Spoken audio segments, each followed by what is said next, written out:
السلام عليكم اخواتي، كي دايرين؟ لاباس عليكم؟ نتمنى تكونوا بالف خير. معكم زكيه الفيري من قناه ويزاكيناز. وصفه اليوم ان شاء الله غتكون مميزه لانه النجم ديالها هو واحد المكون اللي كلنا كنعرفوه، اللي هو الصابون البلدي. بالنسبه لي انا هو نجم الحمام المغربي بامتياز. ما كاينش حمام مغربي بلا صابون البلدي، هذه اكيده. قبل ما نبدا ان شاء الله في الوصفات اللي غادي نستعمل فيهم الصابون البلدي، كنحب نشكركم على الدعم ديالكم، على التعاليق اللي كتخليو ليا واللي كتفرحني بزاف. الى عندكم شي استفسار او اقتراح لوصفه كما كنقول لكم ديما، خليو ليا في التعاليق. مرحبا، اكيد ان شاء الله غادي نجاوبكم من خلال الفيديوهات. الناس جداد اللي كيشوفوا القناه ديالي لاول مره، مرحبا بهم، يتسجلوا ويفعلوا الجرس باش يتوصلوا بالجديد ديالي. والناس اللي متابعيني ما تنساوش اللايكات ديالكم و تبارطاجيو الفيديو مع الاصدقاء والاقارب في مواقع التواصل الاجتماعي باش تعمل فائده وباش تكبر القناه اكثر واكثر. هذه هي الطريقه اللي غتساعدوني بها. نبداو على بركه الله. اول حاجه غادي نحتاجو ليها هي الصابون البلدي. غادي نحتاجو تقريبا لواحد 2 معالق كبار. غادي ناخذ الاناء الاول، غنوضعو فيه 2 معالق كبار ديال الصابون البلدي. انا غادي نعطيكم المكونات وانتم طبعا كديروا على القدر ديال الجسم. على العموم هاد القدر اللي غنعطيك غادي يقدكم في الجسم ديالكم كامل. غادي ناخذ اناء اخر حتى هو غادي نوضع فيه جهد ديال 2 معالق كبار حتى هو ديال الصابون البلدي بهذه الطريقه. وغادي نطرق المكونات الاخرى.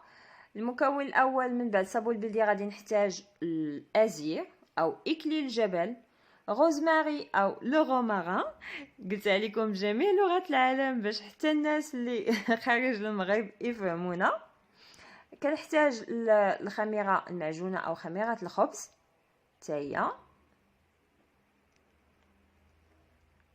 المكون الثالث اللي هو الحنه اللي كتكون قديمه، الحنه ديال الجسم ماشي ديال اليدين، يعني اللي كنديروها حتى للشعر، معروفه عند المغاربه. وواحد الاخت مصريه قالت لي الطمي، بالنسبه للمصريين كيقولوا الطمي المغربي، كنظن هو هذاك. والمكون الاخر هو الشبه. انا استعملت هنايا الشبه المطحونه، ولات كتباع جاهزه، يعني بلا ما تجيبوها وعاد طحنوها، الحمد لله ولا كلشي كيتباع مطحون. الشبه صدقوني راها رائعه، كتخلصنا حتى من السموم اللي كتخرج من الذات في الحمام، كتبيض وكترطب في نفس الوقت. كنبداو على بركه الله في الوصفه. كنوضعوا فيها واحد جهد 2 معالق كبار ديال الاكليل الجبل او ازير، و واحد 2 معالق كبار تقريبا ديال الحنه او الحناء. وفي الاناء الاخر غادي نوضع واحد جهد معلقه كبيره ديال الشبه. بالنسبه للخليط الاول، الا ما بغيتوش ديروا الحنه ممكن ما تستعملوهاش، ماشي اشكال، ولكن المهم هو صابون البلدي وازير.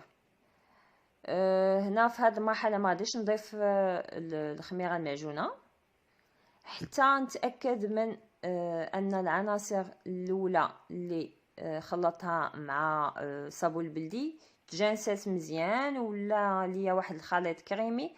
عاد غادي نضيف الخميره.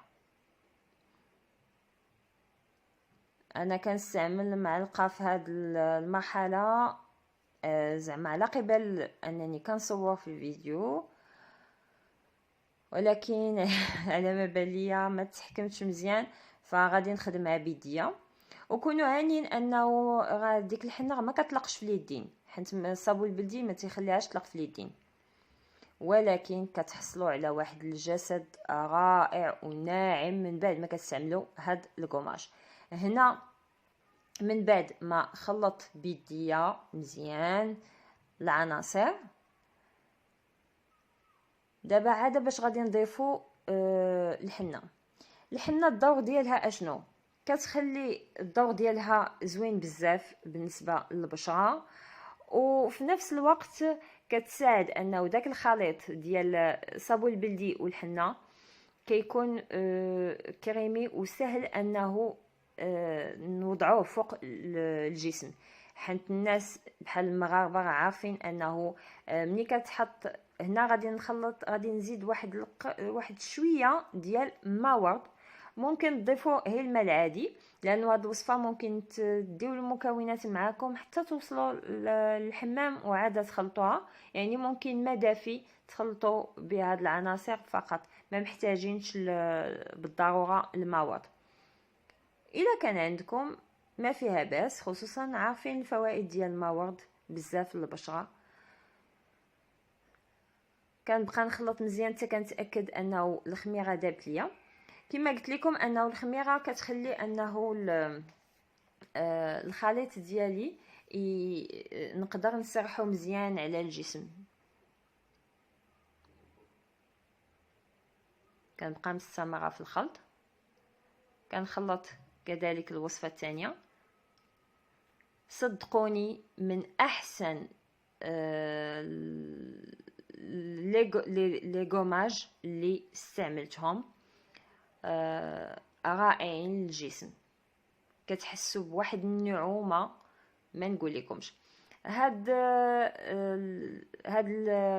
لي دو غوماج كتستعملوهم مده ديال 10 دقائق، كديروهم فوق الجسم ديالكم 10 ولا حتى 15 دقيقه، كتبقاو في السخون، ومن بعد كتغسلوهم بالماء عادي، او كتبداو كتقوميو باستعمال الكيس المغربي او الليفه بلهجه المشارقه، كتستعملوا وديك الساعه كتشوفوا كميه الاوساخ الهائله اللي كتخرج.